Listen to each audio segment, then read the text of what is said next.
बच्चों, मैं हूं चंद्र प्रकाश शर्मा। आप देख रहे हैं लर्न विद सीपीएस। आज हम इस वीडियो में संख्याओं के गुणज व गुणनखंड ज्ञात करना सीखेंगे, बिल्कुल सरल विधि से। गुणज मल्टीपल वे संख्याएं होती हैं जो उससे पूरी पूरी विभाजित होती है। जैसे 3 के मल्टीपल हैं 3, 6, 9, 12, 15, 18, 21, 24, 27, 30, 33, 36। अब टेबल या पहाड़ा तो 10 तक पूरा हो जाता है 10 बार बोलने पर, 30 तक ही। लेकिन उसके आगे भी अगर हम 3 जोड़ते रहेंगे तो ये संख्याएं ऐसी भी बढ़ती जाएगी, इन्फिनिट। इस तरह हम 5 का गुणज बनाते हैं 5, 10, 15, 20। 5 जोड़ते जाएंगे तो 5 के गुणज बनते जाएंगे। गुणज संख्या उसके बराबर या उससे बड़ी होती है। जैसे 3 के गुणज 3 और उसके बड़े ही संख्याएं हैं सब। 5 के गुणज 5 और 5 से बड़ी संख्या है सभी। जैसे हम 7 के गुणज बनाएंगे तो 7, 14, 21, 28, 35 इस तरह बनते जाएंगे। 7 जोड़ते जाएंगे, गुणज संख्या बनती जाएगी। तो एक तरह से ये पहाड़ा जो टेबल होती है वही होती है, लेकिन उसके आगे भी इसको बढ़ा सकते हैं। एक प्रश्न देखते हैं। 2 घंटियां क्रमशः 8 व 10 मिनट के अंतराल से बजती है, यानी एक घंटी हर 8-8 मिनट पर बजती है। दूसरी घंटी 10-10 मिनट के अंतराल से बजती है। 6 बजे दोनों घंटियां एक साथ बजी, तो अब कितने समय बाद दोनों घंटियां एक साथ बजेगी? एक 8-8 मिनट के अंतराल से, एक 10-10 मिनट के अंतराल से बजती है। तो हम उसका समय निकालने के लिए इन दोनों का समान गुणज निकालेंगे, सबसे छोटा समान गुणज। तो 8 के गुणज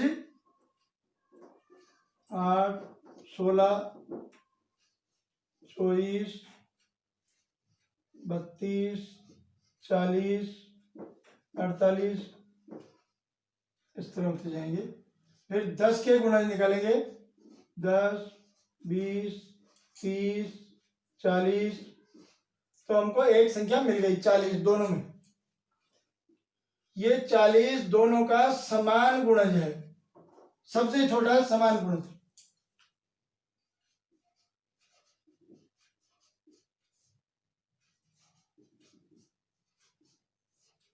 सबसे छोटा समान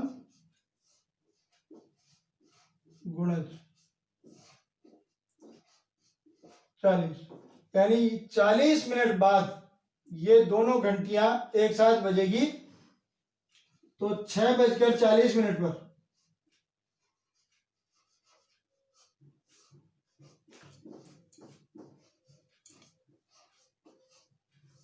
6:40 पर ये दोनों घंटियां फिर एक साथ बजेगी।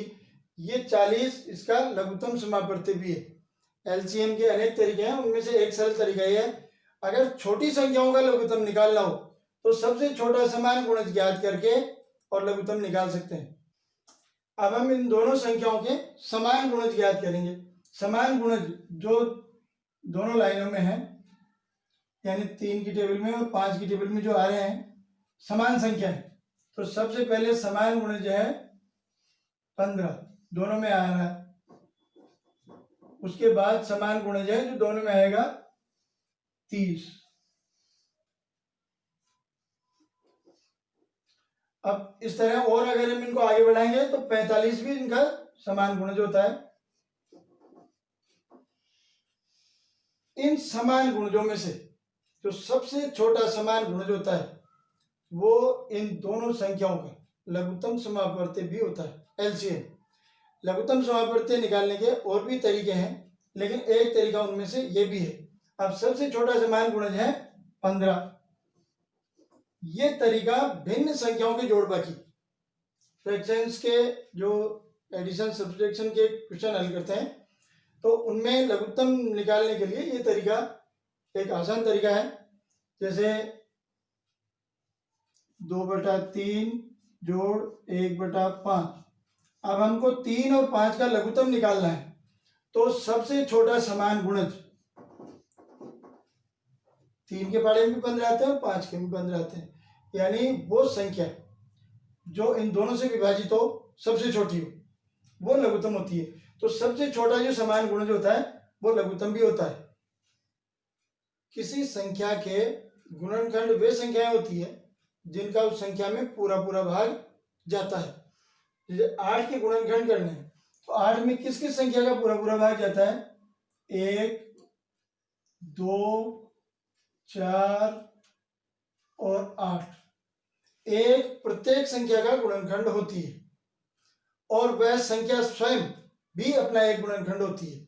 इसी पर इनको आप गुणनखंड के रूप में भी हम लिख सकते हैं। जैसे 1 गुणा 8, 2 गुणा 4, उसको उल्टा भी लिखेंगे तो 8 गुणा 1, 4 गुणा 2, ये गुणनखंड है। तो 4 गुणनखंड है और 2 भी गुणनखंड है 8 की, और 8 इनका गुणज है, यानी 4 गुणनखंड है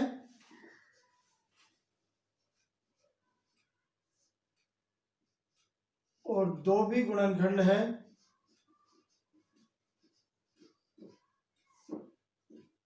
8 इनका गुणज है, 4 का गुणज है 8 और 2 का गुणज भी है 8। इसी प्रकार जैसे हम 15 का बनाते हैं, 15 के गुणनखंड याद करेंगे। एक सभी संख्याओं का गुणनखंड होता है और वह संख्या स्वयं सबके गुणनखंड होती है। गुणनखंडों की संख्या भी सीमित होती है, यानी 1 से उस संख्या के बीच की ही संख्या हो सकती है, इससे बड़ी नहीं हो सकती, इसलिए इनकी संख्या परिमित फिनिट होती है। 1 का 15 में पूरा भाग जाएगा, 3 का जाएगा, 5 का पूरा भाग जाता है और फिर 15 का। इनको भी हम इस प्रकार लिख सकते हैं, 1 गुणा 15, 3 गुणा 5, और इनको संख्याओं को पलट कर भी लिख सकते हैं। ये गुणनखंड होते हैं उस संख्या के। अब हम 18 व 30 के गुणनखंड ज्ञात करते हैं। 18 के गुणनखंड वे संख्याएं होगी जिनका 18 में पूरा पूरा भाग जाता है। तो वो संख्याएं 1, 2, 3, 6, 9 व 18 है। इनका 18 में पूरा पूरा भाग जाता है। इसी प्रकार 30 के गुणनखंड जिनका 30 में पूरा पूरा भाग जाता है, 1, 2, 3, 5, 6, 10, 15 और 30। इनका अंदाजा हम भाज्यता के नियम के माध्यम से भी लगा सकते हैं, जो पिछले वीडियो में आपको बताए हुए हैं। अब 18 और 30 के समान गुणनखंड कौन कौन से हैं? जो दोनों संख्याओं में, 1, 2 दोनों में है, 2 भी दोनों में है, और 3 दोनों के समान गुणनखंड है, और फिर 6 दोनों का समान गुणनखंड है। सबसे बड़ा समान गुणनखंड है 6। अब हम इसको एक प्रश्न के माध्यम से देखते हैं। मान लीजिए दूध के 2 कैन है, एक में 18 लीटर दूध भरा है और दूसरे में 30 लीटर दूध भरा है। 18 लीटर और 30 लीटर को किस बड़े से बड़े बर्तन द्वारा हम नाप सकते हैं? तो वो है 6। जो सबसे बड़ा समान गुणनखंड है, 6 लीटर के बर्तन द्वारा हम 18 लीटर और 30 लीटर दूध को नाप सकते हैं। ये 6, 18 व 30 का महत्तम समावर्ती HCF भी है। महत्तम समावर्ती ज्ञात करने के और भी तरीके हैं, पर छोटी संख्याओं का महत्तम समावर्ती यानी HCF ज्ञात करने का ये भी एक सरल तरीका है। अब हम एक दूसरे क्वेश्चन द्वारा इसको समझते हैं। 3 बोरियां हैं, जिसमें एक में 20 किलोग्राम गेहूं भरा हुआ है, दूसरी में 30 किलोग्राम और तीसरे में 50 किलोग्राम गेहूं भरा हुआ है। तो हम किस बड़े से बड़े बाट द्वारा इन तीनों संख्याओं को तोल सकते हैं? 20 किलो, 30 किलो और 50 किलो गेहूं को तोल सकते हैं। तो उसके लिए हमको इन तीनों के गुणनखंड ज्ञात करने हैं। 20 के गुणनखंड वे संख्याएं जिनका 20 में पूरा पूरा भाग जाता है, 1, 2, 4, 5, 10, 20। इसी प्रकार 30 के गुणनखंड 1, 2, 3, 5, 6, 10, 15 और 30। ये वो संख्याएं हैं जिनका 30 में पूरा पूरा भाग जाता है। इसी प्रकार 50 के गुणनखंड ज्ञात करेंगे, 1, 2, 5, 10, 25 और 50। अब इन तीनों संख्याओं के समान गुणनखंड कौन कौन से? 1 सब में है, 1, फिर 2, तीनों संख्याओं का समान गुणनखंड 2, फिर 5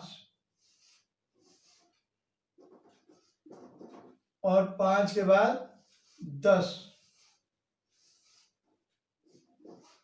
1 2 5 और 10, ये 20 30 और 50 के समान गुणनखंड है।